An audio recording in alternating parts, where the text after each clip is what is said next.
नमस्कार दोस्तों, power of knowledge में आपका स्वागत है। और पाइथन के आज के लेक्चर में हम कंटिन्यू कर रहे हैं सेट की ही क्लास को। तो आज का जो हमारा टॉपिक है वहां पर हम जो बात करेंगे ज्वाइनिंग ऑफ सेट्स के बारे में, कि अगर हम दो सेट्स को आपस में ज्वाइन करवाना चाहते हैं तो कैसे करवाएंगे। अब देखिए, ज्वाइनिंग हम दो तरह से करवा सकते हैं। या तो आप किसी सेट को किसी अदर सेट के अंदर ऐड करोगे तो उस ज्वाइनिंग के मेथड को हम कहते हैं अपडेशन। अपडेशन जस्ट उसी तरह से काम करती है जैसे आपका अपेंड काम किया करता था, कि एक सेट के अंदर दूसरे सेट के एलिमेंट्स को लास्ट में जाकर वो ऐड कर। और दूसरा होता है कि हम दो सेट्स को किसी तीसरे सेट के अंदर ज्वाइन करवाना चाहते हैं। तो जहां पर हम दो सेट्स को किसी तीसरे सेट के अंदर ज्वाइन करवाना चाहते हैं, हम उस ऑपरेशन को परफॉर्म करते हैं किसके थ्रू? यूनियन। यूनियन मेथड का आपको पता है कि ये आपको एक नया सेट प्रोवाइड करेगा जिसके अंदर जो प्रीवियस सेट्स हैं आपके पास, वो 2 हैं, 3 हैं, 6 हैं, 7 हैं, कितने भी हो सकते हैं, उनको सभी एलिमेंट्स को कंसीडर करेगा, उनके सभी एलिमेंट्स को कंसीडर करेगा। और जो अपडेट मेथड है ये यूज होता है सभी एलिमेंट एक सेट से दूसरे सेट में इंसर्ट करने के लिए। तो अगर हम यूनियन मेथड की बात करते हैं तो हम इसको कैसे करेंगे? मैंने एक सेट क्रिएट किया सेट 1 के नाम से, जिसमें मेरे पास वैल्यूज हैं A, B, C, और दूसरा सेट है मेरे पास 1, 2, 3। तो जो सेट 3 है मेरे पास, इसमें हमने काम कैसे किया? सेट 1 डॉट यूनियन सेट 2 की यूनियन कर दे सेट 2 की किसके अंदर? सेट 1 के अंदर, और प्रिंट कर दिया सेट 3 को। इसी तरह से अगर मैं अपडेट मेथड की बात करता हूं तो जो अपडेट मेथड है ये इंसर्ट करता है यहां पर आइटम को सेट 2 को सेट 1 के अंदर। तो मैं यहां पर क्या करता हूं, दो सेट्स लेता हूं, सेट 1 सेट 2, और सेट 1 मैंने अपडेट कर दिया सेट 2 के नाम से। तो प्रीवियस में मैंने क्या किया था, एक वेरिएबल असाइन किया था, उस वेरिएबल के अंदर दोनों के रिजल्ट को स्टोर किया था, लेकिन यहां पर मैंने सेट 1 के अंदर उस वैल्यू को ऐड करवा दिया। तो ये डिफरेंस है मेरा ज्वाइनिंग और अपडेशन के। अब आता है सेट कंस्ट्रक्टर। देखिए, अभी तक हमने क्या किया था कि जो सेट है, सेट की वर्किंग हम कैसे परफॉर्म किया करते थे कि हमने एक पर्टिकुलर उसके लिए सिंटैक्स फॉलो किया हुआ था, हम कर्ली ब्रेसेस लगाते थे, उसके अंदर वर्किंग को परफॉर्म किया करते। उसी काम को आप यहाँ कंस्ट्रक्टर के थ्रू भी कर सकते हो। कंस्ट्रक्टर होता है कि फंक्शन उसी नाम से है जिस नाम से आपका वेरिएबल है। तो एक इसमें बाय डिफॉल्ट बना आपको कंस्ट्रक्टर इन्होंने प्रोवाइड कर दिया है। सेट कंस्ट्रक्टर के थ्रू आप कैसे बनाएंगे? हम सेट का नाम लिखेंगे सेट, फिर राउंड ब्रैकेट। जब हम सिंपल की बात करते थे तो वहां पर हम कर्ली ब्रेसेस का यूज किया करते थे, लेकिन यहां पर मैंने राउंड ब्रैकेट का यूज किया। तो मैंने राउंड ब्रैकेट लगाई, सेकंड राउंड ब्रैकेट, इसके अंदर मैंने वहां पर उसको एलिमेंट प्रोवाइड कर दिए। तो ये डबल आपने राउंड ब्रैकेट्स यहां लगानी है, उसके बाद आप सेट को प्रिंट कर सकते हो। अब सेट्स के लिए मेरे पास यहाँ कुछ एलिमेंट्स दिए गए हैं, कुछ मेथड दिए गए हैं, और ये बताया गया कि वो कौन सा काम करते हैं। जैसे यहां मैं बात करता हूं ऐड, जो एलिमेंट को ऐड करता है, क्लियर रिमूव करने के लिए एलिमेंट्स को, कॉपी किसी सेट को कॉपी करने के लिए, डिफरेंस दो सेट्स का डिफरेंस निकालने के लिए, डिफरेंस अंडरस्कोर अपडेट, ये क्या करेगा कि यहां पर अगर आपके पास कोई आइटम जो दूसरे के अंदर भी इंक्लूड है उसको रिमूव कर देगा। डिस्कार्ड स्पेसिफिक आइटम को हटाने के लिए, इंटरसेक्शन कॉमन आइटम्स को आपके सामने रिप्रेजेंट कर। इसी तरह से यहां पर इंटरसेक्शन अपडेट, ये उन आइटम्स को रिमूव कर देगा जो दोनों सेट्स में आपके पास नहीं है। वैसे ही इस डिसजॉइंट, ये आपको तब वैल्यू करता है कि आपके पास क्या इंटरसेक्शन हो सकती है या नहीं। इस सबसेट, अगर सेट के अंदर कुछ प्रॉपर उस सेट्स की वैल्यू है तो वो बताता है कि क्या सेट आपके, ये जो सेट है आपके सुपर सेट का पार्ट है या नहीं है। सेट्स को हम दो कैटेगरी में डिवाइड करते हैं, एक सेट एक सबसेट। तो जब हम सेट को छोटे छोटे पार्ट्स में डिवाइड कर देते हैं वो सबसेट कहलाता है। तो हमें यही चेक करना है कि एक पर्टिकुलर सबसेट क्या किसी सेट का मेंबर है या नहीं है।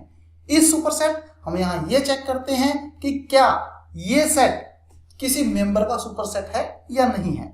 पॉप रिमूव करने के लिए, रिमूव ये भी रिमूव करता है, लेकिन जो पॉप है ये लास्ट एलिमेंट को रिमूव करता है, और जो रिमूव फंक्शन है वो स्पेसिफिक एलिमेंट को रिमूव करता है। सिमेट्रिक डिफरेंस, ये आपको सिमेट्रिक डिफरेंस दिखाता है टू सेट्स का। और इसी तरह से आप अगर इंसर्ट करना चाहते हो इसको तो आप यहां पर अपडेट फंक्शन लगा देते हो। यूनियन, सेट को यूनियन यहां पर हम क्यों यूज करते हैं? ताकि आप यहां पर यूनियन ऑफ सेट को परफॉर्म कर सको, यानी कि आप दो सेट्स को कंबाइन कर सको। और अपडेट, ये भी यूनियन का ही काम करता है, लेकिन आप यहां पर क्या करते हो, जब सेट को अपडेट करते हो तो आपके पास ये पॉसिबिलिटी होती है कि आपको तीसरे सेट की जरूरत नहीं है, आप दो सेट्स की वर्किंग के अंदर ये वर्किंग दिखा सकते हो। तो आइए हम इसको एक प्रैक्टिकल एग्जांपल के थ्रू देख लेते हैं कि किस तरह से हमारे सेट काम करते हैं। तो ये देखिए फ्रेंड्स, ये मेरा पाइथन का एडिटर आ गया है, मेरा प्रीवियस प्रोग्राम इसके अंदर पड़ा है। मैं यहाँ पर क्या करता हूँ, मुझे फिलहाल इस प्रोग्राम की जरूरत नहीं पड़ेगी, मैं नए ही प्रोग्राम क्रिएट कर लेता हूँ। तो सबसे पहले मैं यहाँ क्रिएट करता हूँ set1। मैंने यहाँ किया set1 equal to curly braces, और इसके अंदर मैं आइटम्स दे देता हूं अमित, अनिल, सुमित,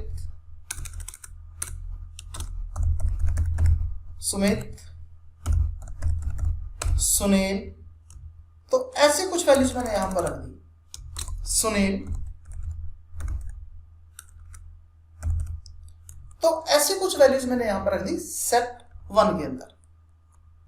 ये मैंने set1 के नाम से लिख दिया है, और इसी तरह से मैं यहां पर एक क्रिएट कर लेता हूं set2।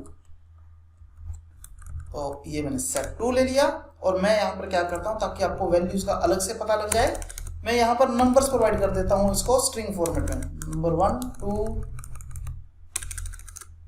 3 4। तो ये मेरे पास दो सेट क्रिएट हो चुके हैं। अब मैं सबसे पहले यहां पर लगाता हूं एक फंक्शन जिसको मैंने नाम दिया है जो यूनियन का। तो मैं यहां पर क्या करता हूं, set3 इक्वल टू किसके, set1 dot equal to set1 dot किसके, यूनियन, किसको ले, set2 को। तो अब मैं इस सेट को प्रिंट करता हूं। मैंने क्या, प्रिंट set3। प्रोग्राम को एग्जीक्यूट किया। तो जैसे ही मैं प्रोग्राम को एग्जीक्यूट करता हूं, अब देखो मेरे पास एलिमेंट 2 सुमित, अनिल, 1 3 4 अमित, सुनील, क्योंकि मेरे पास यहां पर जो वर्किंग है वो आपको पता है कि जब आप सेट्स की बात करते हो तो आपके पास अनऑर्डर्ड लिस्ट है। अब ये तो हो गया आपके पास 3 सेट। अब मुझे क्या करना है, set1 के अंदर set2 के एलिमेंट लेने हैं। तो सबसे पहले मैं यहां पर क्या करता हूं, प्रिंट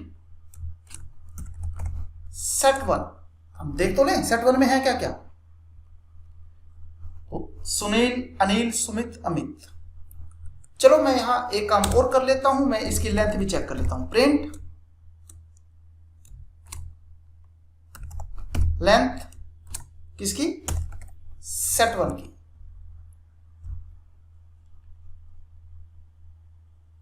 सॉरी, मेरा टाइपिंग मिस्टेक हो गई थी, set1 की। तो ये देखिए 4 एलिमेंट मेरे पास हैं। अब मैं क्या करता हूं, मैं यहां चेक करता हूं कि क्या मैं set1 के अंदर set2 की वैल्यूज को डाल सकता हूं। मैंने क्या, set1 डॉट अपडेट, किसको करे, set2 को। मैं एक बार प्रिंट करता हूं लेंथ को, पहले मेरी लेंथ 4 थी, लेंथ किसकी, set1 की। तो ये देखिए मेरे पास उसकी लेंथ 8 हो चुकी है 4 की बजाय। अब मैं ये देखना चाहता हूं कि इसके अंदर एलिमेंट कौन से हैं। तो मैं यहां पर कर देता हूं प्रिंट, किसको प्रिंट करोगे आप, set1। तो इस तरह से हमने यहां पर देखा कि हमारे पास वो एलिमेंट भी यहां इंसर्ट हो चुके हैं, और मैं अपनी वर्किंग को यहां पर इजीली परफॉर्म कर चुका हूं। अब हम बात करते हैं यहां पर कंस्ट्रक्टर सेट की। तो कंस्ट्रक्टर सेट के लिए मैं क्या करता हूं, यहां पर एक लेता हूं set4, और इसके अंदर मैं लेता हूं कंस्ट्रक्टर सेट। राउंड ब्रैकेट्स लगानी है, आप अपनी मर्जी से कुछ भी कर सकते। जैसे मैंने कर दिया C++,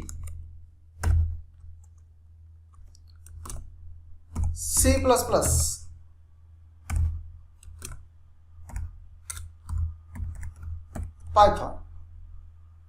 मुझे set4 को भी प्रिंट करना है, तो मैं कहता हूं प्रिंट